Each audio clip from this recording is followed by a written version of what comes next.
Well, it's Boxing Day. I've eaten all the turkey, played as many board games. Time to play with the present that I bought myself, which is under this cover.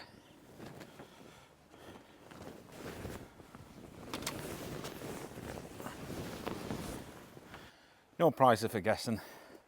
It's a Delta. I actually picked this particular car up a few months ago in Scotland. It's sat since 2013, hasn't been used. It's a 2 litre, 8 valve, and it's actually a right-hand drive car.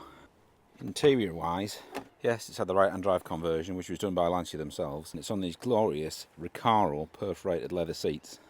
Smells a bit feisty in here, but I've never once tried to start the car. So today, we might throw a battery on it and see what happens. You can see we've got some major structural welding to do, but today it's just going to be about seeing which systems work and deciding whether I trust that cam belt or not. Well, there's some oil in it. Now I believe there's some charge in this battery. Let's hook it up and see what happens. Well, we've got an ignition light. It even cranks, albeit a little slowly. No fuel in it though. And the one thing that I'm not hearing when I turn the key, I can't hear a fuel pump. The other thing that has me slightly concerned is this here. Now that, to my mind, looks like some sort of a chip immobiliser. Now, interestingly, when I put the key in the ignition and turn it, that light does go off, but I don't know what that means. We could see if the radio works. Awesome, awesome.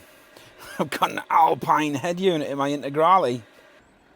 So even with the biggest jump I can find, which is a Land Rover Discovery, get this thing to turn over. But that's about it. Forgive the interruption, but we've had to come up to the yard. There's a couple of things I want to grab out the workshop. So before we go any further, I want to show you this, which is next year's project. Unless you're watching this in 2026, in which case it's this year's project. So this little Mk1 Golf GTI might be familiar to you if you remember Revs and Max Power magazine. This was magazine featured. This was an actual poster car in Revs magazine. It also has this little plate under the bonnet. GTI National TRL 1999. Oh yeah, and it's got a Corrado 16 valve engine under the bonnet. But bodily, this thing is absolutely toast. Look at the state of these sills. You see, before I got it, this thing had sat in a bramble bush for about 15 years. Anyway, enough of that, because that's not till next year. And for anyone wondering about the HF Turbo, don't worry, that's still in progress and it's almost ready. You can see the next thing we've got to do is attach wire and loom and attach fuel harnesses and all that stuff. There's also a bit of an oil leak down here from the oil cooler line, so we'll have to do something about that. But otherwise, well, that and interior, and this car is pretty much ready to hit the road. Where have we heard that before? Not quite admitting defeat yet. Then I've got a can of petrol, Irish screwdriver, and a can of Easy Start.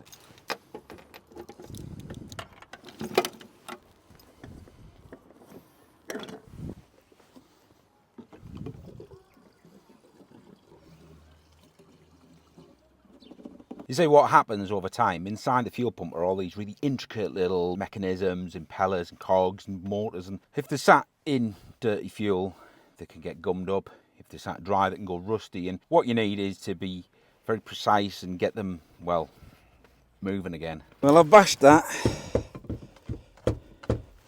as much as I dare. There's no noise from the pump whatsoever. So I think it's time for plan B.